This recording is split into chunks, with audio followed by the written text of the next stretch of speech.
Reactive dog owners probably look rude sometimes, and I'm saying that as one. We cross the road, we avoid certain paths, we say no, he doesn't want to say hello. We sometimes look tense when another dog appears. We don't always want to stop and chat. And we might look as though we're being unfriendly, dramatic, overprotective, or like we think our dog is special. They are. But most of the time we're not being rude, we're just managing. And if you live with a dog like Frank, then you'll know exactly what I mean. Frank is my reactive rescue German Shepherd. He's funny, loving, stubborn, clever, and actually one of the best things that's ever happened to me. But he's definitely not a dog I can switch off with. He has big feelings. He has his limits. He definitely needs his space. And he doesn't want random dogs charging in his face. And because I know that, I make decisions really quickly when we're out. And sometimes those decisions probably look rude from the outside. But from my end of the lead, they are not rude. In my view, I'm being responsible. If I cross the road when I see you and your dog, it's nothing personal. I don't hate your dog. I don't think you've done anything wrong just by existing. I'm not being stuck up. I'm not being antisocial, nor is my dog. I'm probably just giving Frank the space he needs before things get too close. And that's the bit that most people don't understand who don't have a reactive dog. Distance matters. Timing matters. A few seconds with Frank can mean a really good walk and him going completely over his threshold and ruining the entire walk for us. So if I can create space early, then I will. Not because I'm panicking, it's just because I've learned how to manage my dog. And this is why the phrase, he's friendly, really doesn't help. Because your dog being friendly doesn't always mean that it makes a situation safe. Your dog might be lovely. Your dog might have the kindest, best intentions. Your dog might just want to say hello. But my dog might not want that interaction. And let's be honest, for any other reactive dog owners, that should be enough. Frank doesn't owe every single dog a greeting. He doesn't have to be sociable with every single dog he passes. And he doesn't have to prove that he's better by tolerating things that make him feel really uncomfortable. And if I'm saying no, moving away or creating some space, I'm not trying to be difficult. I am trying to keep everyone else safe. And the funny thing is, reactive dog owners often look calm from the outside. But inside, there's sometimes a lot going on. You're watching your dog. You're watching the other dog. You're watching the owner, have they taken any notice? You're checking if there's a safe route for you to escape the situation. You're looking at body language. You're also deciding whether to stop, keep moving, turn around, distract or leave sometimes. And you're also trying to do that whilst trying to keep your own nervous system calm. Because you know that your dog can feel it when you tense up. So when people say, oh, just relax, they can feel it coming down the lead. I just think that's such a nice idea. But I'm not relaxing because I don't care. I'm trying to stay calm because I care a lot.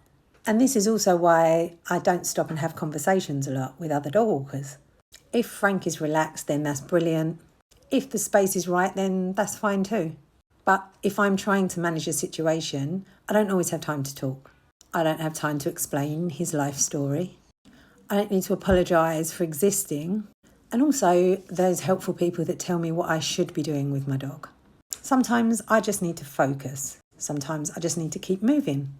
And sometimes I need to get him out of the situation before it all comes too much. And I know sometimes that can come across as abrupt, but I'd rather somebody think that I'm rude than put Frank in a situation that I know he can't handle. Because if something does go wrong, then it won't be the stranger that I don't know carrying the stress home. It will be me and it will be Frank. And also people just see that one moment. They see you turn around, they see you cross the road, they see your dog bark and possibly lunge. They see you say, no, I don't want your dog near. And they make a whole story from that tiny excerpt in time. But what they don't see is the work that you do behind it. They don't see the early mornings. They don't see the quiet walks. They don't see the times that you left somewhere before anything bad happened. They don't see the times your dog did amazingly well and nobody noticed. They don't see the walks that were planned around timings, early mornings, exits, weather, and generally avoiding chaos. And they don't see the progress because reactive dog progress often looks really boring. And boring is sometimes the actual goal Like a boring walk can be a brilliant walk to us. And that's the thing, when I first got Frank, I really cared too much about what other people thought. I cared that people thought that I was being dramatic. I cared if people judged him. I cared if people judged me as an owner. Felt like I had to explain everything, like why he was reacting, why I was avoiding dogs, why I didn't want him rushed, why I wasn't doing what someone else thought I should be doing. But over time, I've realised my job is not to make Frank look convenient to other people.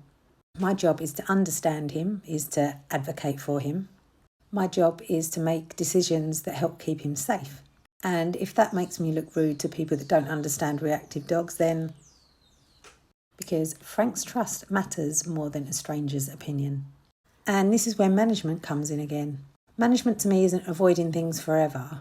It's not giving up, it's not failing. It's not saying your dog can never improve. Management is knowing your dog well enough to make better decisions. It's choosing the right environments and setting him up to succeed. It's preventing situations instead of reacting to them. And it's not waiting for things to go wrong and then blaming the dog. And for a dog like Frank, managing him has given him more freedom, not less. Because we choose places where he can relax.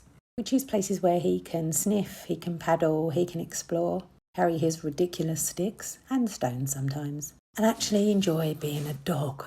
And that's what I want for him, not chaos, not like the constant pressure you feel, not proving a point, just a life that works for us. So if you're a reactive dog owner and you worry about looking rude, I totally get it. It can feel awkward, it can feel embarrassing. The amount of times I felt embarrassed. In fact, I got pulled over the other day. That was very embarrassing. And that was from a squirrel, not even anything else. It can also feel like everyone's watching you. I know that. But you are allowed to protect your dog's space. Allowed to say no. You're allowed to cross the road. You're allowed to turn around. You're allowed to leave. And you're allowed to prioritise your dog's safety and your own sanity over just being polite. That doesn't mean you need to be horrible to people. It just means that you don't have to sacrifice your dog's well-being to make other people feel more comfortable. There is a difference. So yes, maybe us reactive dog owners do look rude sometimes. Maybe I do. But most of the time, what people are seeing is someone trying really hard to keep their dog calm and safe and under control in a world that doesn't always make that easy. And I'm not trying to be rude. I'm trying to be responsible. And Frank's taught me that sometimes love does look like just walking away. Sometimes it looks just like saying no. And being misunderstood by people who don't know me or my dog.